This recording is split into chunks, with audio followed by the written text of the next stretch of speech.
Ebusiafo native for mo bibia kwa ba so nkwado by Likee TV. So hana ba benya trending news ekoso ewo yourself nyina. Yes so in the kana ba ni di no bukwan so na wa subscribe me say benya news bia no shibia when you creation of phone so na wa ba be hwe. It for me go straight to a major issue end of BAWUMIA because I got be watch that kon agree some interview bia is any more sheep. O say the interview ko IMF ni say concern about reckless government number 6 no. That means say what destroy NPP expose BAWUMIA. Is on one economic management team no. Nti nyema nko ye wasa mo blame no. Bia wakasa wi no na lawyer bia no ne mo ye interview a one Minkah power from we interview or can say IMF ballot ni reckless government na Gabby Ochida kan no ono an jejeje because me can say ono no a government or governor BOG Bank of Ghana or governor or and so you can say John Mahama ko IMF no can say oh na say IMF kwa de hu hia krampo ebetimi tools near the kwa face road near the so we can say maybe na brand more position no we can say maybe the go John Mahama ni massive parliament yi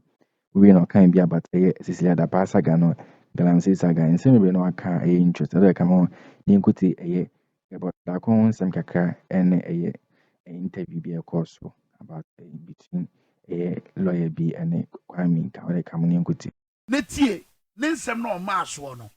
yɛde toto ne nkɔmɔ no difference bɛn na abɛm I mean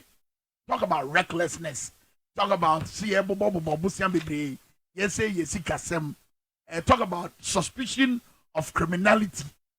difference bɛn na wɔm ɛma wo conclude say abatoɔ yɛ the battle for the soul and spirit of the nation yɛntie Gabby kakra na fe baba on chain anyway I think it's important to look at it. First of all, how many countries are currently receiving IMF bailout? And why are they doing so? And these are countries that have failed in managing their finances. I think that's how you have to look. We went because the bottom line, we are going to the IMF because we have been reckless. We have been to the point of even what one could allege criminality in some regards. Notice government has been overborrowing from the central bank, and beyond that we are having issues as we speak. This year so far, the CD is the worst performing currency in Africa. This year so far, so really the idea is to see how that can help pop it up. We need the IMF because we have lacked discipline in solving our own issues. But the money from the IMF, I'm not too sure how far that will go in resolving the issues. Because don't forget, 2 years ago, we went to the Eurobond, borrow 1 billion. We still had issues. That by the middle of last year, our currency was competing with the Crɪmɪnalɪtiēŝ. And you know, what is the good news? At what cost? One, they say they will remove all subsidies. Whether the subsidies are targeted at the poor or not, those subsidies are going. IMF are not necessarily. No, and then some na ye ma difference be any CDSM ye kwa IMF the difference be any mana o kana sa na wanya nchwechwe mu a yeah obadwen say no correct na etiefo fan cheme say ena ye wie wo video we so kan ke be me de na me nchwechwe mu ya na me de subo no bi bo mo nsem tro isan say yen a ye amanyosem na ye bam shows na ye beka nipa na ke bibia na wa bisa na ni abroni ka say source unyi na so on thing that's right that time no na say Yera John Dramani Mahama osi ayaresabia 6,000 bed hospital across the nation omuni say papa we si wie a ebe hadwin esan say omoye political party they need power Tama osi akwan almost ye ni akwan nti say bobisian di si akwan a Dr. BAWUMIA o say me ma ye djuma obi oji ehun hia say ye bebo bisia na say ye toll road ne ka betimi esisi akwan kasa hu kasa kwa kasa na eni njina so bia e na no moka. At the time the city was not the worst performing currency in Africa. But can it tra ye misa no okọ esan say na ohwe panel na omo na omote ho nyina no na omo pese omo busuafo family and friends and omo nyina amen nti na omo pese yera John Dramani Mahama emfi abemu keke na omo ma esan so omo nim na papa na ye so omo na omo panel no so bi no se oyi nkruma fi ho a sa papa na ye friend John Mahama no osiesie Ghana na ye siesie Ghana ye mfa 1 year 2 years 3 years nsiesie Ghana esan so mo 7 years na kra no kuko buo kra omo ni ba akokra omo de omo nsan bekum be kire so that is false and then me na wo kasa na meti megina so esipim the Bloomberg record this say yesika no is the worst performing currency in the world in Africa wiase nyina they say the ya pa Africa ho kra called the world wow nti nkuro na omo ye 2000 kra omo sika yesen ye so the obi ba no be kan ya na mama mo producer born you put it to the person yeah into na ya na lawyer for mo say yan no because we have to put it to you the fact so that is not true yeah now that service na sama all can say ya bobesia bebre na ya disika bebre ekotia ehunsen that's right and I say me chi ne ba yeah chi ne ya ba can see ho no and you know at the time that service nyina ye 10 billion cedis. True. That 10 billion cedis no. The adapasika or the question and pass. Nini aban we di ye galamsey conference o di bomu kra enso. Na Ghana nyina na na ye de ye debt service mo ba ye no. Auditor General reports 1 year per mutumi wie mu 12 billion. Na se aban bi di 10 billion e de kotua ense ho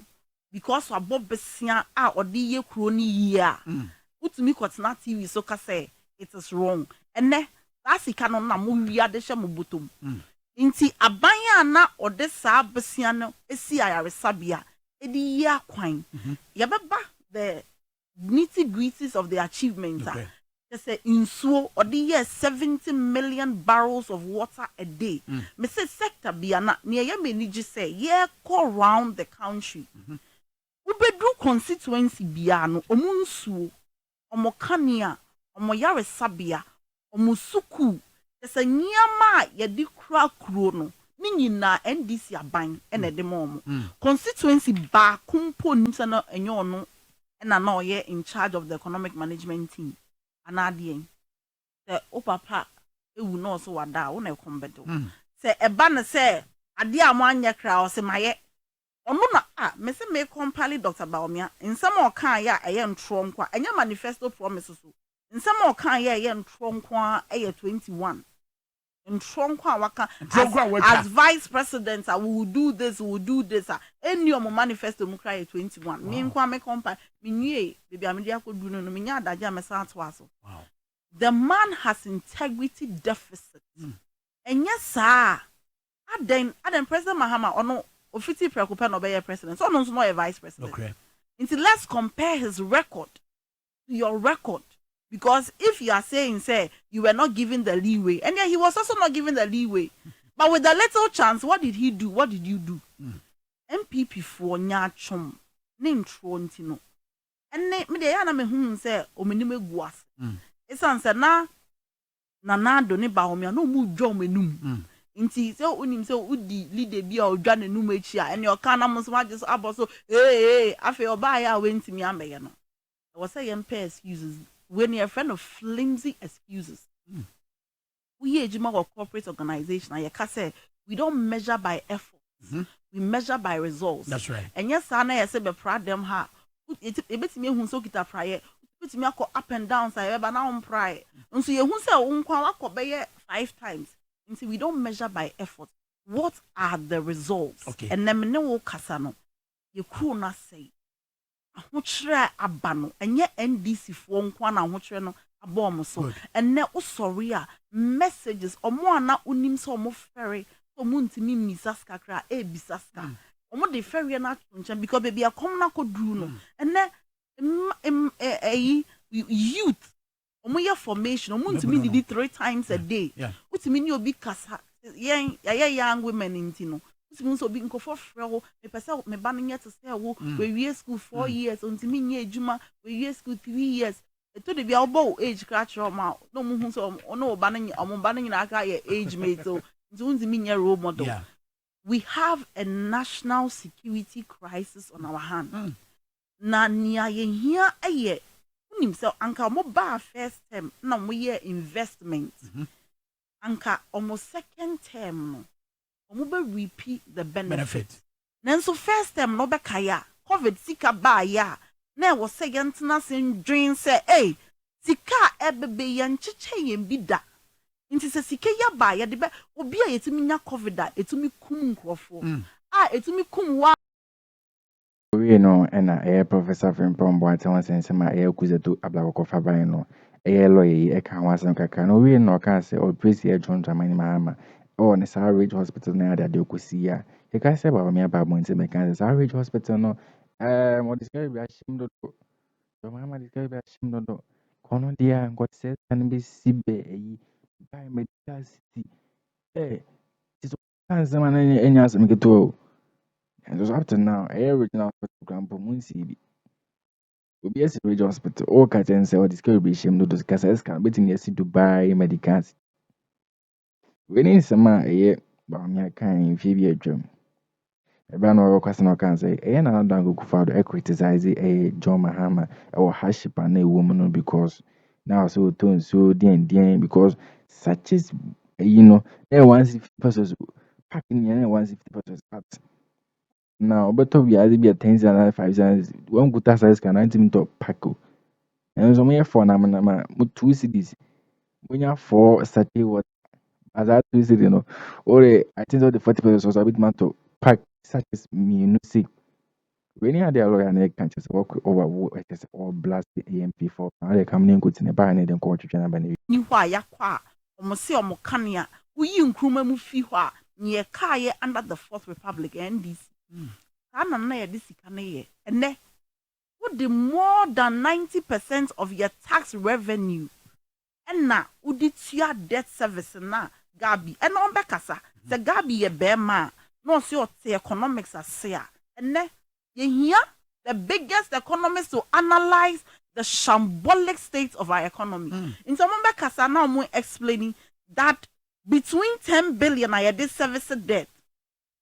ni 12 billion a omuya through corruption by the Auditor General's report every year. No, why and now all CSC crew and why now all say crew. The conditions then you pay. The conditions are not the same. And also kind criminality. Yes. Or no Gabby ne a candidate for jail.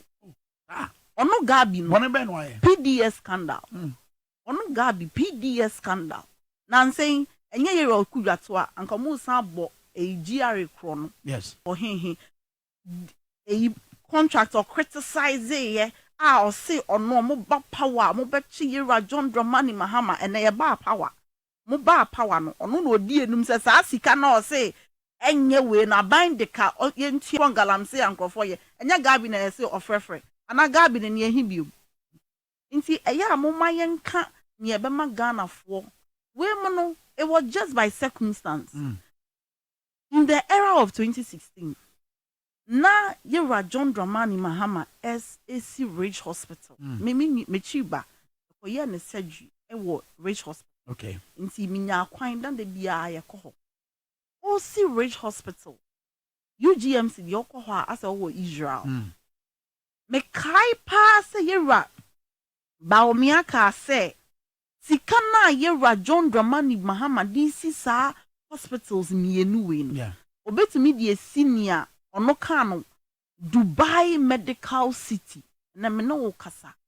district hospital ba kokro mu ni bi Na Dubai Medical City no ground so yenye bi. oh na wo ni district hospital how de Dubai aden na obedi Dr. BAWUMIA atama na pawi ono we ntimi ensi district hospital na Dubai de wako Dubai da no on jai agro no kan enjai ti What di agro? agro bi ka na woni ni so unim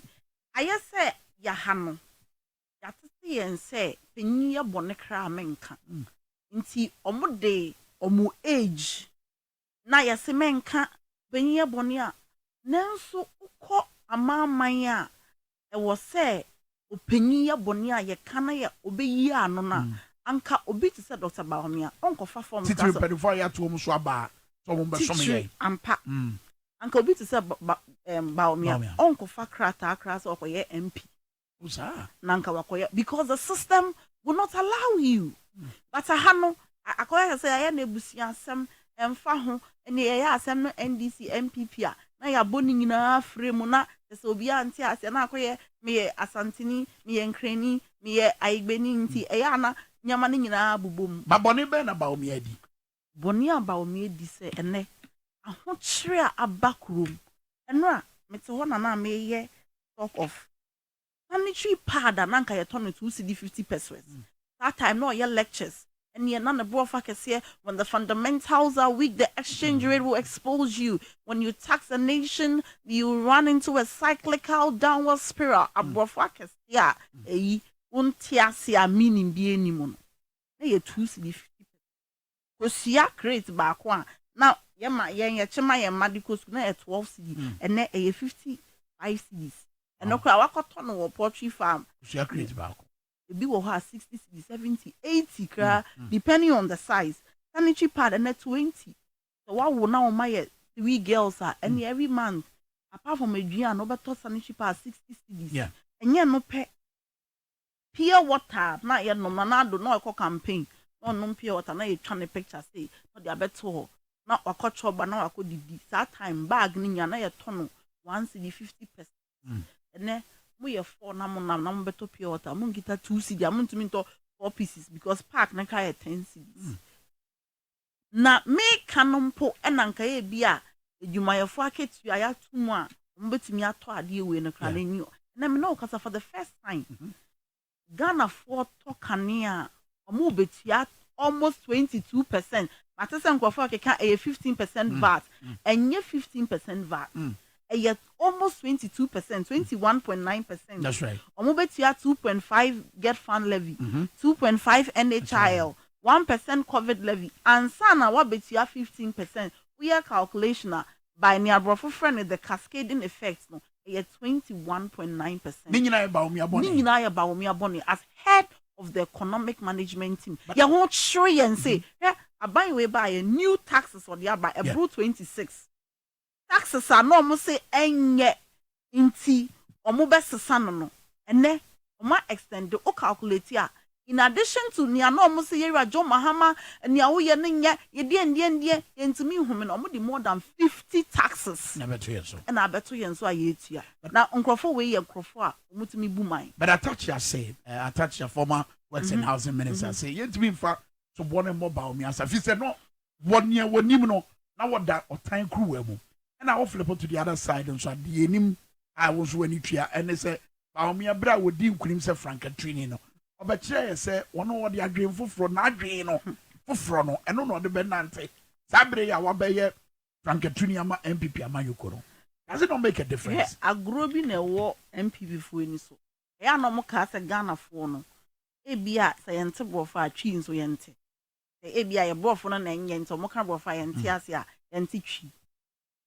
enya BAWUMIA no say Ghana card ya be ono na we Ghana card ni nyina also ono no ye ono na ye ni achievement sa meet no call ye na asembe no kan ya ye dutu mu say ono no nye Ghana card